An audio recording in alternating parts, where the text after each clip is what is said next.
Good evening. Keralam തുടരുകയാണ്. സന്ധ്യ, ഈ അടിയന്തരാവസ്ഥ കാലത്ത് ജയറാം പടിക്കൽ എന്നൊരു പോലീസ് ഉദ്യോഗസ്ഥൻ മൂന്നാം മുറ ചെയ്തിരുന്ന വാർത്തകളും കാര്യങ്ങളും ഒക്കെ നമ്മൾ കേട്ടിട്ടും വായിച്ചിട്ടും ഒക്കെയുണ്ട്. അതിന് സമാനമായൊരു സംഭവം 2006 നടന്നൊരു സംഭവത്തിലെടുത്തൊരു കേസിനെ കുറിച്ചാണ് ഇനി പോകുന്നത്.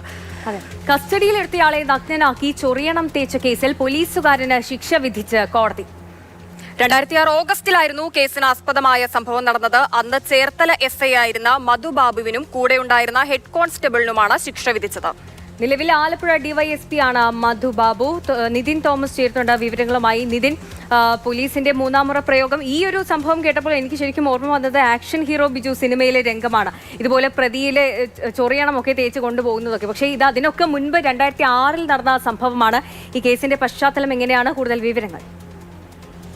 അതെ, തീർച്ചയായിട്ടും ഈ ആക്ഷൻ ഹീറോ ബിജു ഇറങ്ങുന്നതിനും എത്രയോ കാലങ്ങൾക്ക് മുൻപാണ് ഇത്തരത്തിലൊരു സംഭവം ചേർത്തലയിൽ അരങ്ങേറിയത്. ഈ ഒരു സംഭവം എന്ന് പറയുന്നത് സിദ്ധാർത്ഥൻ എന്ന് പറയുന്ന ആളെയാണ് ഇത്തരത്തിൽ ചേർത്തല SI ആയിരുന്ന സമയത്ത് മധുബാബു കസ്റ്റഡിയിൽ എടുക്കുകയും ഇത്തരത്തിലൊരു ചൊറിയണ പ്രയോഗം നടത്തി എന്ന രീതിയിൽ ആരോപണം ഉയരുകയും ചെയ്യുന്നു. അന്നത് വലിയൊരു വാർത്തയായിരുന്നു, പത്രങ്ങളിലൊക്കെ തന്നെ വന്നിരുന്നു.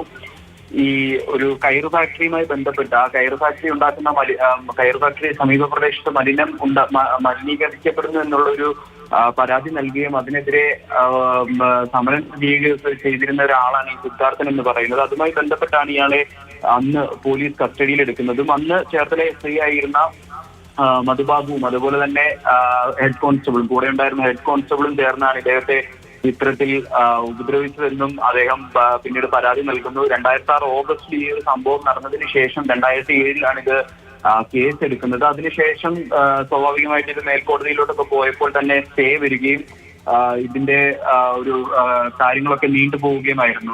ശിക്ഷാ നടപടികളല്ല, ഇതിന്റെ ഒരു കേസിന്റെ ഒരു പ്രൊസീജിയറും കാര്യങ്ങളൊക്കെ ഇങ്ങനെ നീണ്ടുപോവുകയായിരുന്നു. അതിനുശേഷം 18 വർഷങ്ങൾക്ക് ശേഷമാണ് ഇപ്പോൾ ഇത്തരത്തിൽ ചേർത്തല 2006 നടന്ന ഒരു സംഭവത്തിലാണ് കോടതിയുടെ ശിക്ഷാവിധി ഇന്ന് വന്നിരിക്കുന്നത്. എന്തായാലും DYSP മധുബാബു ഇപ്പോൾ ജാമ്യത്തിന് അപേക്ഷിച്ചിട്ടുണ്ട്.